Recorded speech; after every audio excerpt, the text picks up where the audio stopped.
এখন আমরা ম্যাথমেটিক্যাল প্রবলেমগুলো সলভ করব। ম্যাথমেটিক্যাল প্রবলেমগুলো সলভের আগে আমাদেরকে জানতে হবে যে দুটি বল কখন সর্বোচ্চ লব্ধি হয় এবং কখন সর্বনিম্ন লব্ধি হয়, এমনকি 90 ডিগ্রি অ্যাঙ্গেলে কাজ করে লব্ধি কত হয়। ধরে নিলাম যে একটি বল পি যে দিকে ক্রিয়া করছে, কিউ ঠিক একই দিকে ক্রিয়া করছে।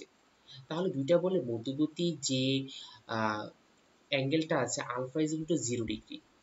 আলফা 0 ডিগ্রি হলে তাদের মধ্যে যে লব্ধিটা রয়েছে আর is equal to root over P square plus Q square plus 2 P Q cos 0 degree. Cos 0 degree মান আমরা জানি কত 1। তাহলে যেটা হবে P square plus Q square plus 2 P Q, এখানে A square plus B square 2ab, এটা হলো A plus B whole square সূত্র। তাহলে P plus Q whole square, root square যদি কেটে যায় তাহলে পি প্লাস কিউ। তা এটি হবে আর ম্যাক্সিমাম। অর্থাৎ দুইটা বল যদি একই দিকে কাজ করে, মনে করলাম যে এখানে এই বরাবর 5 নিউটন বল কাজ করতেছে আর একই দিকে আবার যে 7 নিউটন বল, দুইটা বল কাজ করে, তাহলে মোট লব্ধি হবে 12 নিউটন। এটাই হবে সর্বোচ্চ লব্ধি। অর্থাৎ তারা যদি 0 ডিগ্রি অ্যাঙ্গেলে অর্থাৎ একই দিকে যদি কাজ করে, তাহলে আমরা সর্বোচ্চ লব্ধিটা পাই। এখন আমরা দেখব সর্বনিম্ন লব্ধি। দুইটি বল কখন লব্ধি সর্বনিম্ন হয়। আমরা ধরে নেই যে দুইটি বল পি এবং কিউ সম্পূর্ণ বিপরীত দিকে কাজ করতেছে। অর্থাৎ পি এই দিকে কাজ করতেছে এবং কিউ হলো তার অপোজিট দিকে কাজ করতেছে। কি অপোজিট? তাহলে দুইটা বলের মধ্যবর্তী কোণ যদি ধীর বিপরীত দিকে কাজ করে, তাহলে মধ্যবর্তী কোণ কত? 180 ডিগ্রি। 180 ডিগ্রি নিয়ে কাজ করতেছে। তাহলে এর যে লব্ধিটা আর এর মানটা হবে root over P square plus Q square plus 2 P Q cos 180 degree. কারণ আলফা এখানে 180 ডিগ্রি। 180 ডিগ্রি মান হলো কস 180 ডিগ্রি মান হলো -1। তাহলে P square plus Q square minus 2 P Q. তাহলে এখানে হবে P minus Q whole square, root এর কাটা যাওয়ার পর পি মাইনাস কিউ। এটা হবে আর মিনিমাম। অর্থাৎ দুইটা বল যখন বিপরীত দিকে কাজ করে তখন আমরা সর্বনিম্ন লব্ধি পাই। আর সর্বনিম্ন লব্ধিটা হবে দুইটি বলের বিয়োগফলের সমান। এখানে আমরা যদি মাইনাস চিহ্নটা ইউজ না করে এই চিহ্নটা ইউজ করব। এখানে কিউ আর পি কে বড় সেটা আমরা জানি না। যে বড় হবে তার থেকে বিয়োগ হবে। যদি কিউ বড় হয় কিউ সামনে থাকবে, আর পি বড় হলে কিউ থেকে বিয়োগ হবে। এখন যদি দুইটা বল 90 ডিগ্রি অ্যাঙ্গেলে কাজ করে, তখন লব্ধি কত হবে? আমরা ধরে নেই যে দুটি বল পি এবং কিউ, একটি হলো একটা বিন্দুতে কার্যকর দুটি বল পি এবং কিউ পরস্পর 90 ডিগ্রি অ্যাঙ্গেলে কাজ করছে, alpha is equal to 90 degree. এখন আমরা বের করতে চাচ্ছি আর লব্ধিটা কত হবে। তাহলে লব্ধিটা বের করার টেকনিকটা কি হবে? একই রকম। আমরা যদি ইয়ার সূত্রে বসে দিই যে P square plus Q square plus 2 P Q cos 90 degree, cos 90 degree বসিয়ে দিলে তাহলে আমরা এখান থেকে লব্ধির মানটা cos 90 মান হলো 0, তাহলে হবে P square plus Q square. অথবা আর 90 ডিগ্রি অ্যাঙ্গেলে কাজ করলে আর এর মানটা হবে P square plus Q square. এখন আমরা কিছু ম্যাথমেটিক্যাল প্রবলেম সলভ করব এই রিলেটেড, অর্থাৎ লব্ধির মান এবং দিক সংশ্লিষ্ট কিছু ম্যাথমেটিক্যাল প্রবলেমগুলো দেখব এবং কিছু ম্যাথমেটিক্যাল ডিরাইভেশন গুলো দেখার ট্রাই করব। এখানে প্রথম প্রশ্নটা করা হয়েছে যে কোনো বিন্দুতে কার্যকর দুটি একই মানের বল 120 ডিগ্রি কোণে কাজ করলে তাহলে লব্ধি যদি 4 নিউটন হয়, বলদ্বয় কত? বলদ্বয় বের করতে বলছে। কিন্তু এর আগে একটা বলে দিয়েছে যে বলদ্বয় কত ডিগ্রি অ্যাঙ্গেলে কাজ করতেছে সেটা বলে দিয়েছে। যে বলদ্বয় হলো 120 ডিগ্রি, আলফার মান হলো 120 ডিগ্রি। আর দুটি একই মানের বল, অর্থাৎ দুইটা বল হলো সমান বল। তাহলে এই বলটা পি হলে এই যে অপোজিট আরেকটা বল কাজ করতেছে সেটার মান কত? পি। তাই এটা 120 ডিগ্রি কোণে কার্যকর রয়েছে এবং লব্ধির মানটা দেওয়া হয়েছে এখানে r is equal to 4 Newton. তাহলে আমরা এখানে আমরা লিখতে পারি যে p is equal to q is equal to এক সমান, মানে দুইটাই সমান। তাহলে আমি লিখতে পারি r is equal to root over p square plus q square plus 2pq cos alpha। এখানে আমি যদি মানটা বসাই দিই, এখানে যে পি স্কোয়ারের জায়গায় পি স্কোয়ারে বসালাম এবং কিউ স্কোয়ারের জায়গায় আমি পি বসিয়ে দিলাম। এখানে 2 ইন্টু পি cos আলফা জায়গায় cos 120 ডিগ্রি। তাহলে এখানে হবে 2p square plus 2p square cos 120 degree minus half. Minus half. এটা যদি কাটা চলে যায় তাহলে এখানে আমরা যেটা পাচ্ছি 2p² মাইনাস পি স্কোয়ার, তাহলে only root over P square হবে। রুট ওভার পি স্কোয়ার মানে হলো পি। তাহলে এখান থেকে আমরা যেটা পাচ্ছি যে r is equal to P. r এর মানটা আমরা এখানে দেওয়া আছে 4, তাহলে 4 ইজ ইকুয়াল টু পি। তাহলে p এর মান কত? 4। p এর মান, q এর মান এবং r এর মান 4 নিউটন।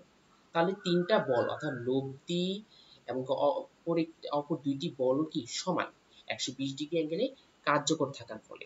তাহলে এখানে মানগুলো এভাবে বের করতে হবে যে আমরা পি এস যদি কিউ দুইটা বলকে সমান দেখিয়ে তার বলে দিছি একই মানে দুটি বল 120 ডিগ্রি ক্রিয়াশীল এবং লব্ধির মানটাও দেওয়া ছিল। তাহলে ইজিলি আমরা ম্যাথটা সলভ করতে পেরেছি। এখানে নেক্সট কোশ্চেনটা বলা হয়েছে যে কোন কণার উপর ক্রিয়ারত পি ও কিউ দুইটি বলের লব্ধি আর, লব্ধির মানটা দেওয়া আছে এবং কি পি বলের উপর লম্ব অর্থাৎ লব্ধি আর যেটা আছে সেটা পি বলের উপর লম্ব এবং এর মান কিউ বলে 2/3 এবং আর এর মানটা 2/3 কিউ এর। পি এবং কিউ এর অনুপাত বের করতে বলছে। আমরা বিষয়টাকে একটু চিত্র দিয়ে ফিগার ড্র করে বুঝাই যে এখানে বলা হয়েছে যে পি বল এবং কিউ এর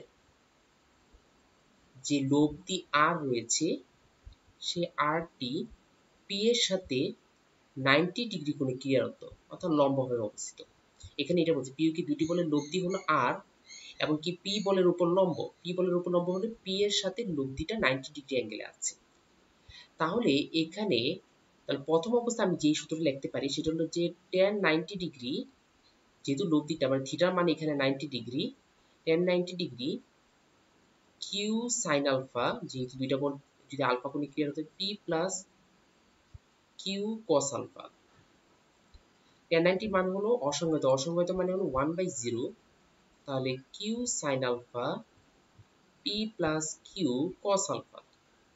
তাহলে আমরা যদি আর গুণ করে দিই তাহলে P plus Q cos alpha কিন্তু 0, অর্থাৎ q cos alpha is equal to minus p, cos alpha is equal to minus p by q. Okay, next যে বিষয়টা বলা হয়েছে তা হলো যে এর মান মানে লব্ধির মানটা কিউ বলের 2/3, অর্থাৎ যে লব্ধির মান আর এর মানটা আছে সেটা 2/3 হলো কার? কিউ এর 2/3। এই একটা শর্ত দেওয়া আছে।